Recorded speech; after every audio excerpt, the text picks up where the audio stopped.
میں آتا ہوں زید حامد صاحب کے پاس. زید حامد صاحب میری آواز آ رہی ہے؟ جی بسم اللہ. آپ کے زید حامد صاحب کل کا جو واقعہ ہے کراچی کا، یہ ایک واقعہ بڑا بھیانک قتل ہے. سارے لوگ اس کو کنڈم کر رہے ہیں. اس کے باوجود کہ سرکاری طور پہ کہا جاتا ہے کہ وہ لڑکا جو ہے وہ کرمنل ایکٹیویٹی میں تھا. اگر وہ کرمنل ایکٹیویٹی میں تھا تب بھی رینجرز کے ان اہلکاروں کو یہ اختیار نہیں ہے کہ وہ اس کو اس طریقے سے گولی ماریں. اور یہ بات سب متفق ہیں کہ 6 کے 6 اہلکاروں کو سخت سے سخت سزا دی جانی چاہیے. پھانسی اگر دینا کے قانون اجازت دیتا ہے وہ ان کو پھانسی بھی دی جائے. لیکن ایک کہتے ہیں اسد اللہ بھٹو صاحب ایک مائنڈ سیٹ ہے. جس طرح ہمارے دوسرے مہمان امتیاز صاحب کہہ رہے ہیں، یہ کہہ رہے ہیں حلیم صاحب کہ یہ ایک فورسز کے خلاف سازش ہو رہی ہے. کراچی کے اندر، ملک کے اندر کوئی چھوٹا موٹا واقعہ ہوتا ہے ہم پورے ادارے کو ذمہ دار ٹھہراتے ہیں. کیا کہیں گے اس کے اوپر آپ؟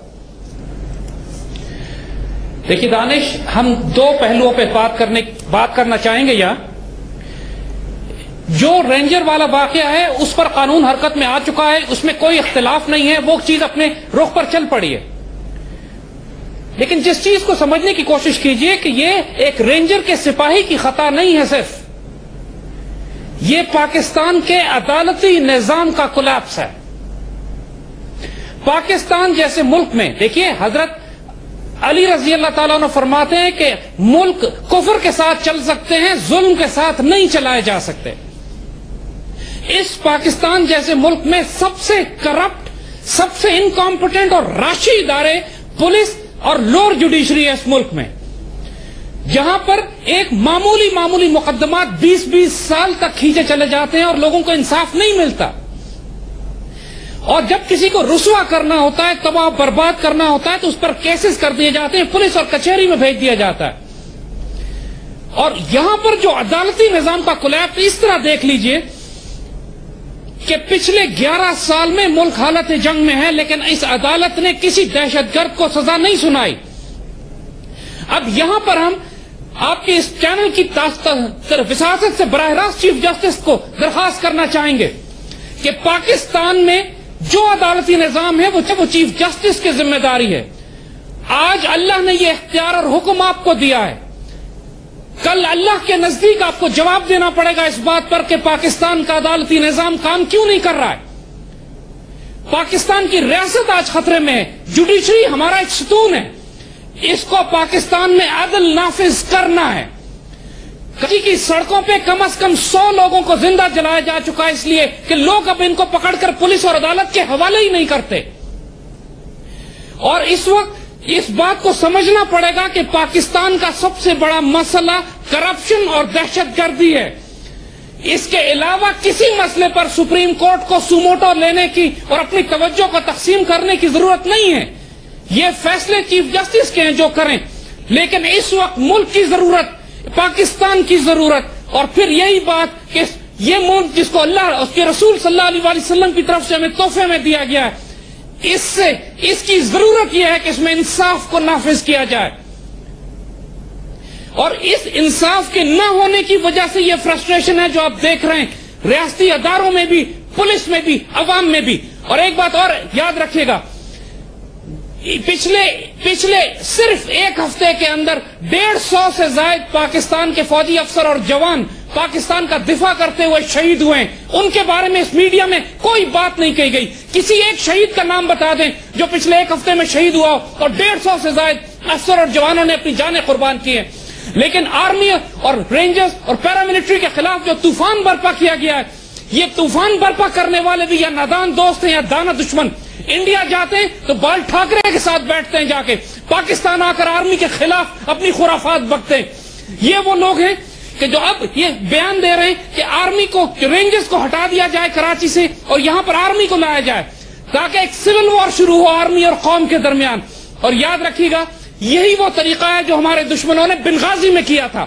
بنغازی میں سویلین بغاوت برپا کی، اس کے بعد لیبیا کی آرمی آئی ان کو روکنے کے لیے، اور پھر نیٹو نے دنیا سے یہ کہا کہ فوج سویلینز کو مار رہی ہے، لہذا یونائٹڈ نیشنز کے ذریعے ریزولوشن لے کر وہ بنغازی پر قبضہ کرنے کے لیے پہنچ گئے.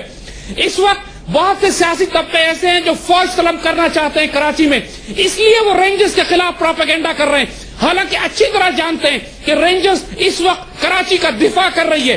کوئی رینجرز وہاں ظلم میں ملوث نہیں ہے. ایک رینجر کے سپاہی کی غلطی ہے, اس کی وجہ سے اتنا بڑا طوفان کس لیے کھڑا کر دیا ان لوگوں نے. عامر صاحب, میرا سوال یہ ہے کہ ایک عوام اور فورسز کے درمیان ایک خلیج پیدا کرنے کی کوشش کی جا رہی ہے, اور اگر یہ خلیج پیدا کرنے کی جو کوشش کی جا رہی ہے, زید صاحب اس کا فائدہ کس کو پہنچے گا؟ کیونکہ حلیم صاحب یہ کہتے ہیں کہ یہی فورسز ہے جو ہماری اور آپ کی اور اس ملک کی نگہبانی کرتی ہے. اگر اسے کمزور کر دیا جائے گا تو پھر تو کچھ نہیں رہے گا. کیا کہتے ہیں آپ؟ دانش, ایک بات ہم بڑی واضح کر دیں, اور یہ بہت سے لوگوں کو بہت سخت لگے گی.